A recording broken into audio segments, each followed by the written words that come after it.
Hi friends, કેમ છો બધા? આજે આપણે સ્ટફ ભરેલા મરચાં બનાવવા જઈ રહ્યા છે, અને એ પણ ફરાળી વર્ઝનમાં.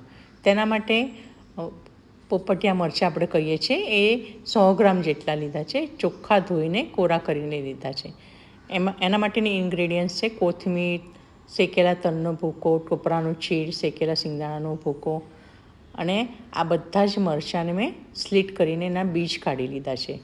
આ બધા ઇન્ગ્રેડિયન્ટ્સ આપણે એક મિક્સર બાઉલમાં નીકાળી લઈએ. ટોપરાનું છીણ 4 ટેબલ સ્પૂન, શેકેલા સિંગદાણાનો ભૂકો લીધો છે, 1 ટેબલ સ્પૂન જેટલો લીધો છે મેં.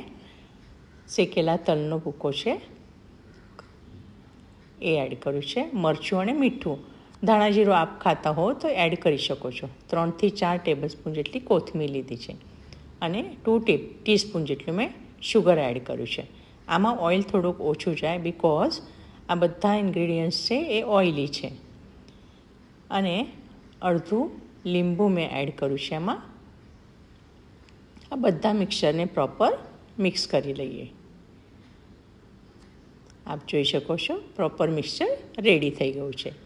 આમાં તમને થોડુંક બાઇન્ડિંગ જોઈતું હોય તો પનીર, બટાકું બાફેલું એડ કરી શકો છો. અધરવાઇઝ આ સ્ટફિંગ બહુ ટેસ્ટી અને સરસ લાગે છે. આ બધા જ મરચાં છે, આપણે પોપટિયા મરચાં કહીએ છીએ, એને પ્રોપર પ્રેસ કરીને એને ભરી લઈએ છીએ. પછી એક પેનમાં 2 ટેબલ સ્પૂન જેટલું ઓઇલ ગરમ કરવા મૂકીએ. ઓઇલ પ્રોપર ગરમ થાય પછી આપણે એમાં 1 ટીસ્પૂન જેટલું જીરું એડ કરીએ છીએ. 4-5 લીમડાના પત્તા નાખ્યા છે.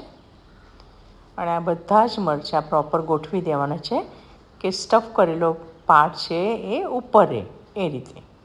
અધરવાઇઝ શું થાય, બધું સ્ટફિંગ તેલમાં જતું રહે અને પછી એ પ્રોપર કૂક ન થાય. પછી લીડ ઢાંકીને પ્રોપર એક સાઈડ કૂક થાય પછી આપણે જોઈ લઈએ છીએ ટર્ન કરીને. યસ, આ પ્રોપર કૂક થઈને રેડી છે. હવે ટર્ન કરીને પાછું જોઈ લઈએ આપણે. પ્રોપર બધા જ મરચાં આપણે ટર્ન કરી લીધા છે. એને લીડ ઢાંકીને પાછું 2 થી 3 મિનિટ જોઈ લઈએ. હવે આ પ્રોપર મરચાં કૂક થાય છે અને સોફ્ટ પણ થઈ ગયા છે. હવે આ બધો મસાલો છે એમાં એડ કરીને પાછું 2 થી 3 મિનિટ આને કૂક થવા દેવાનું છે. કેમ કે આને કૂકિંગ બહુ જરૂર નથી, કેમ કે બધું જ શેકેલું છે. અને આ જોઈ લઈએ છીએ આપણે. Yes, it is proper mixed. હવે એક સર્વિંગ પ્લેટમાં બધા જ સ્ટફ મરચાં લઈ લઈએ.